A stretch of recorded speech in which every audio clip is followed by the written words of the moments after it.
ભારત પાકિસ્તાન વચ્ચે અત્યારથી જે પરિસ્થિતિ છે તેને લઈને કેન્દ્ર સરકારની ગાઈડલાઈન પ્રમાણે બ્લડ કેમ્પ થઈ રહ્યા છે। દેશની રક્ષા કરતા સૈનિકો માટે રક્તદાન કેમ્પ થકી બ્લડ એકઠું કરાવી રહ્યા છે। ત્યારે ડીસા તાલુકાના કલ્યાણપુરા ગામે રક્તદાન કેમ્પમાં 1100 બોટલ રક્ત એકત્ર કરાયું હતું। ભારત અને પાકિસ્તાન વચ્ચેની અત્યારની પરિસ્થિતિને લઈને સરહદ પર લડતા સૈનિકો માટે કેન્દ્ર સરકાર અને રાજ્ય સરકારની ગાઈડલાઈન પ્રમાણે બ્લડ કેમ્પો થઈ રહ્યા છે। આ રક્તદાન કેમ્પ થકી લોકો સ્વેચ્છાએ પોતાના રક્તનું દાન કરી રહ્યા છે। આ રક્ત સૈનિકોને કામે લાગે તેના માટે જુસ્સો છે। ત્યારે ડીસા તાલુકાના કલ્યાણપુરા ગામે પીએન માળીએ એક મેગા બ્લડ ડોનેશન કેમ્પનું આયોજન કર્યું છે, જેમાં જિલ્લા ભાજપ પ્રમુખ સહિત અનેક આગેવાનોએ પોતાના રક્તદાન કર્યું હતું અને રક્ત સૈનિકોના કામ લાગે તેવી આ રક્તદાન કેમ્પનો આશય હતો ને ત્યારે હજુ પણ આવા રક્તદાન કેમ્પ થકી દેશના સૈનિકો માટે રક્ત એકત્ર કરીને આ સૈનિકોને કામ લાગે તેવા બનાસકાંઠા જિલ્લામાં રક્તદાન કેમ્પ યોજાયો હતો।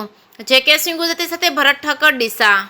આજે અમે અમારા ફાર્મ હાઉસ ઉપર મેગા કેમ્પનું બ્લડ કેમ્પનું આયોજન કર્યું છે અને ખૂબ જ મોટી સંખ્યામાં અમે ભાગ લેવા બધા વધાર્યા છીએ અને છેલ્લા 4-5 દિવસથી અમે સોશિયલ મીડિયાથી બધાને અમે એવું કીધેલું કે ભાઈ આપણે આ જે અત્યારે સૈનિકો માટે ક્યારેક ઇમરજન્સી બ્લડની જરૂર પડી જાય તેનું માર્ગદર્શન અમારા સાંસદ સભ્ય શ્રી મહેકભાઈ નાયક, જિલ્લા પ્રમુખ શ્રી કીર્તિસિંહ વાઘેલા બાપુ, બનાસકાંઠા કલેક્ટર સાહેબ, બનાસકાંઠા એસપી સાહેબ અને મોટી સંખ્યામાં આજે બધા જોડાયા પણ છે। આ કાર્યક્રમમાં જે આપણા સૈનિકો માટેનું અમે એક અભિયાન ઉપાડ્યું હતું એના માટે કેટલા જ લોકો જોડાયા છે ને ખૂબ સારી એવી બોટલ આવશે। સવારે 8:30-9 વાગે જે કાર્યક્રમ ચાલુ થઈ ગયો છે ને અમારા સાંસદ સભ્ય મહેકભાઈ નાયક ને બક્ષીબાદ મોરચાના અધ્યક્ષ એ પણ આજે આપ જોઈ શકો છો બ્લડ પોતે જાતે પણ ડોનેટ કરે છે। તો રાષ્ટ્રીય સેવામાં આ બધા જોડાયા એના માટે હું બધાનો ખૂબ આભાર માનું છું ને બધાને ખૂબ ખૂબ અભિનંદન કે આપણે ક્યારે પણ એવી કોઈ જરૂર પડે ત્યારે આ બધા આપણે સાથે મળી ને એક હિન્દુ રાષ્ટ્રને મજબૂત બનાવીએ એ રીતનો મારો બધો કાર્યક્રમ છે।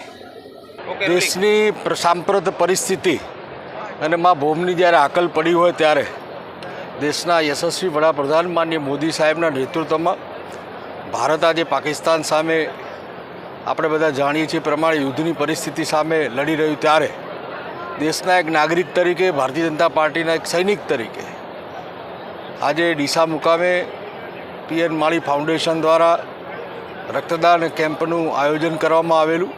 જિલ્લાના અધ્યક્ષ માન્ય કીર્તિસિંહજી વાઘેલા, માન્ય દિનેશભાઈ અનાવાડિયાજી, માન્ય ગોવાભાઈ, અમારા પ્રદેશ બક્ષીબંધ મોરચાની ટીમ સૌ રક્તદાતાઓની ઉપસ્થિતિમાં આજે રક્તદાન કેમ્પનું આયોજન કરવામાં આવ્યું છે। દેશના જવાનો માટે રૂબરૂ સેવા તો ન કરી શકાય, પરંતુ જ્યારે એમને જરૂર પડે ત્યારે દેશના જવાનો, દેશના નાગરિકો એમના માટે રક્તની જરૂરિયાત પડે એ માટે આ સરહદી વિસ્તારના જિલ્લામાં આ પ્રકારનું આયોજન કરવા માટે હું પીએન માળી ફાઉન્ડેશનના અધ્યક્ષ પીએન માળીને અને ડીસાના સૌ રક્તદાતાઓને આપના માધ્યમથી અભિનંદન પાઠવું છું અને આપે મા ભૂમ માટે, મા ભારત માટે જે કામ કર્યું છે એ આવનારા દિવસોમાં આપણી જે વિજય પતાકાઓ છે એ લહેરાઈ છે એમાં આપ સહયોગી થઈ રહ્યા છો એ માટે આપણે પુનઃ અભિનંદન પાઠવું છું। ભારત માતા કી જય, વંદે માતરમ।